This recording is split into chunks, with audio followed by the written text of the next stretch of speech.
To explore the conversation around oil production in Nigeria, we're joined by Gbolahan Olojede, development economist analyst. Good to see you again, sir. Thanks for giving us your time. Yeah, thank you. Nice to be on the program. Since President Bola Tinubu announced the removal of subsidy, the chain reactions have been unending, from increase in fuel prices to increase in cost of food prices. How would the revamping of the previous refineries make a difference? We've had promises before. Yeah, we've had several promises. I have been following up on issues around turnaround maintenance, revamp, since Abacha days. I learned that even before Abacha, IBB also did a bit in that direction. And subsequent to that, every government have tried to bring those refineries back on stream, unsuccessfully so. So that is why Nigerians are looking at the last effort with fingers crossed, hoping that maybe this time around it will work out for us. How will that impact? There are several impacts that these refineries will bring. Number one is the fact that we are importing refined products. We are the largest country in terms of population in Africa. But we import refined product despite the fact that we have a huge reserve of the same product. So if we start to refine, we'll be able to conserve some of our foreign exchange that we currently spend. Foreign exchange either by CBN allocation or by swap transactions. However you look at it, we're spending hard-earned foreign exchange importing refined product. We'll be able to save those.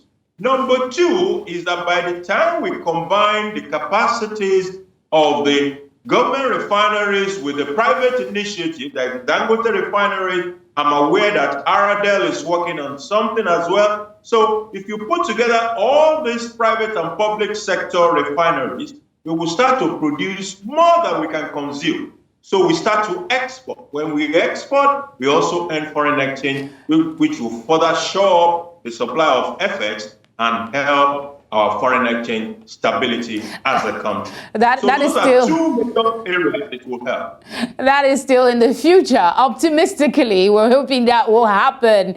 But then, when you consider that the most frequent excuses given by successive governments and analysts revolve around massive corruption and the smuggling of petrol to neighboring countries, how come the government cannot tackle corruption and make its customs service more efficient?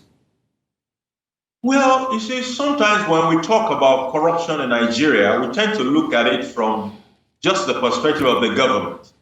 But the kind of corruption we have in Nigeria goes beyond the government. Politicians are not at the borders. It is private people and vis-a-vis the custom people that are there. They are not the politicians. So when you create an incentive that is so fat and huge for corruption to thrive, the cost of trying to fight that kind of a corruption will go beyond the value you will obtain from that fight at the end of the day. That is a quagmire. So the real approach to problems like that is to take that incentive off the table. How many Nigerians, I'm not even going to limit this to custom officers alone. With the endemic nature of corruption in Nigeria, the average Nigerian who earns, let's say, 200,000 naira, you put him at the border and somebody offers him on a regular basis 1 million naira. Will he take it? If you pull 10 Nigerians together, how many of them will walk away from an offer of 1 million naira when they get paid 200,000 naira every month? That is the right question. That is the question right there. So removing the incentive off the table, the incentive for corruption is a very important part of the problem. Part of the corruption is oil theft, and the question around securing our border. This has continued. People's optimism get dampened all the time when you say a country that cannot secure its borders, how can it hope to fight oil theft? But then we now have private security firms like Tatiana, if I'm not mistaken now. What is your hope that these efforts at tackling oil theft will help in sort of bringing in the excesses we find in the oil production sector?